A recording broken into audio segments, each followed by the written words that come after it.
that's nice with the bread. This is Audrey's dough. See how gorgeous it is? So I'm just going to give it the old 1-2. And I'm just going to give it the old 1-2, make it nice and kneaded so that it is totally gorgeous and round and smooth. And there it is. No sticky. That's it. Okay. So we will see you when this thing is 2 to 3 times what you're looking at now.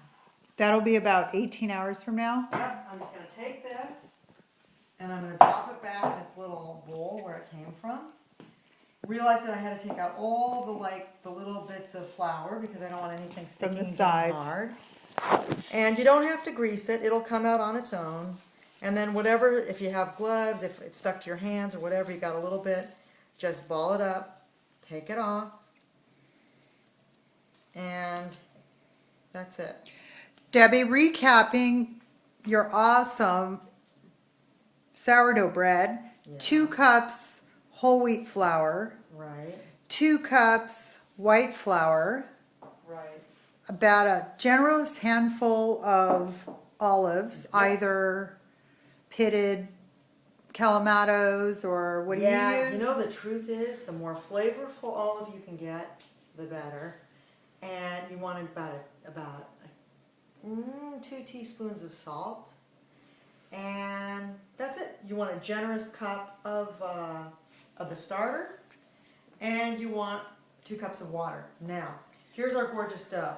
So I'm going to take this and I'm going to cover it with saran wrap because I can't afford to lose any moisture. And what I'm going to do is I'm going to take a little bit of oil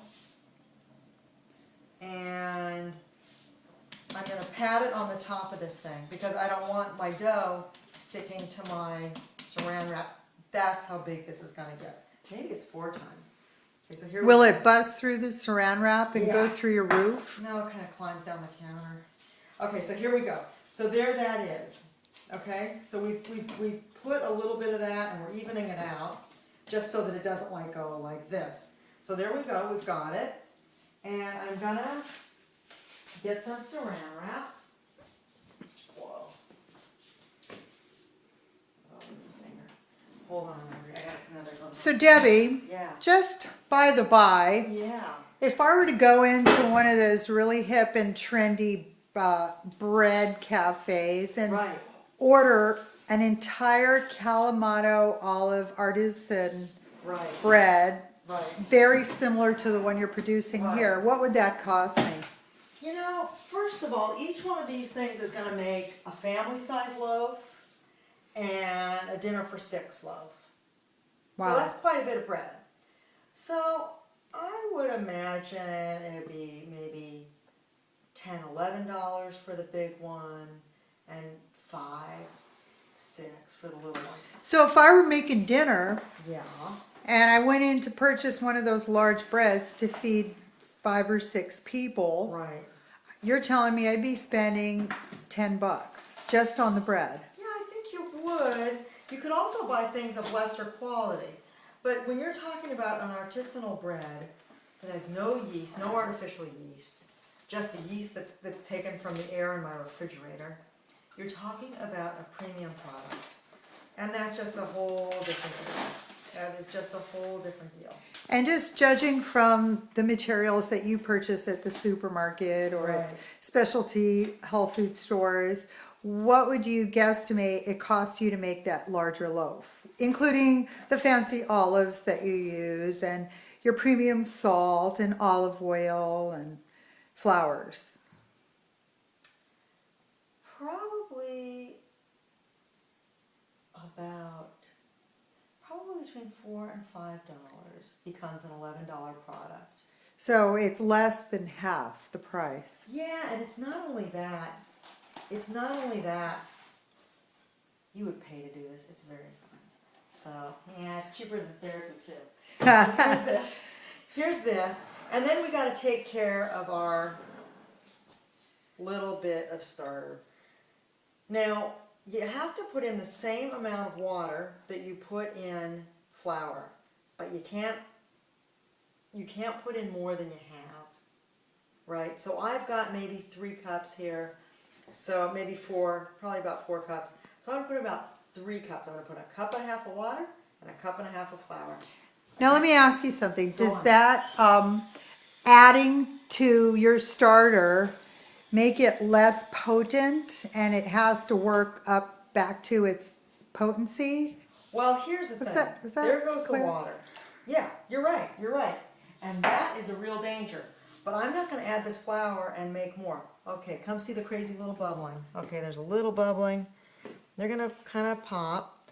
That looks like a little piece of thyme that got in. It shouldn't have. I think that was a Alright. hair from your dog. Well, that dog's long gone, so I don't know what to say. Oh, maybe it was under the rug. Okay, here we go. Here we go. Oh, here is we go. that starting to bubble up right there? Oh yeah. Okay, well, just hang on. So here's we're gonna go like 3/4 of a cup of white, and we're gonna go 3/4 of a cup of white whole wheat. So you did basically a cup and a half of flour, a cup and a half of water, Right. and you resupplied your starter. Right. So chemically, on a cellular level, Yeah. what's happening here? Is it becoming as Okay. Are you seeing the bubbles? Ooh. Just that- watch this. This is a science experiment. Is what this Ooh, is. This is answering my question. Yeah, because you know what happens is that yeast is in there, and it's been in my refrigerator for a week without food. And when I feed it, it comes up. It's the little shop of horrors. It is actually. So here it is, and I'm just making sure that everything mixes in nicely because I don't want any big lumps or any surprises. I'm wondering if that's what happens in your intestines. Oh man, I don't know. So, I don't know. I think there's a Magic School Bus episode on that. All right, so that's it. And what I have heard, I think this is from people who are kind of anti-war, but what I've heard is you're not supposed to touch it to metal, so I just use my silicone thing. Oh, now that's an important point. What does the metal do to it? Don't know. I don't know if it does anything. It might just be part of the lore. How wild is that? Yeah, that is wild. So anyway, so that's it. It's coming up bubbles. If I leave it out for another couple hours, more bubbles will come up. But I don't want to risk it going bad. And I know it's powerful. I know it's good for it. So I'm going to put a lid on it. I'm going to put it in the refrigerator. Does the refrigeration impede the bubbling or the growth? No. You know what it does? Refrigeration doesn't stop anything, but it slows it. Mm-hmm. And what'll happen is this will continue to ferment, but it will not, hopefully, reach the stage of rotting. Now, one of the ways that you take care of this so that you don't get it to the rotting point is with a moist, clean hand, you take your edges and you make sure that they're pretty clean. There's no garbage on If there. there's any garbage, you're going to get an incomplete seal. Now you don't hit it or anything because you don't want to get any chips of glass, that's for sure. But you just make sure it's nice and clean. And then you take your lid, which here's my lid. I mean, it's kind of broken a little bit, but it's a pretty good lid. Could you put some saran wrap between the bowl, the mouth of the bowl and the lid? You could, but it works okay. I'll just take my lid, I'll put it on here, and back it goes into my refrigerator. And that's just a plastic bowl with a fitted lid. That's it. And that's it. It goes in my fridge. I'll show you where it goes. How's it going? Good. Oh, Debbie's husband Jacob's home. Hi, Jacob. Hi, honey, want to see? How was your day at the office? Oh man. Oh, My man. whole career was building up to today. It's awesome. That's it. There it is. There it is. It's living next to that big bok choy right below the strawberries. That's right. It's happy. And if you have a real cold spot in your refrigerator, like lettuce freezes up here, don't put it in the cold spot. Put it in the mellow spot. And that's it.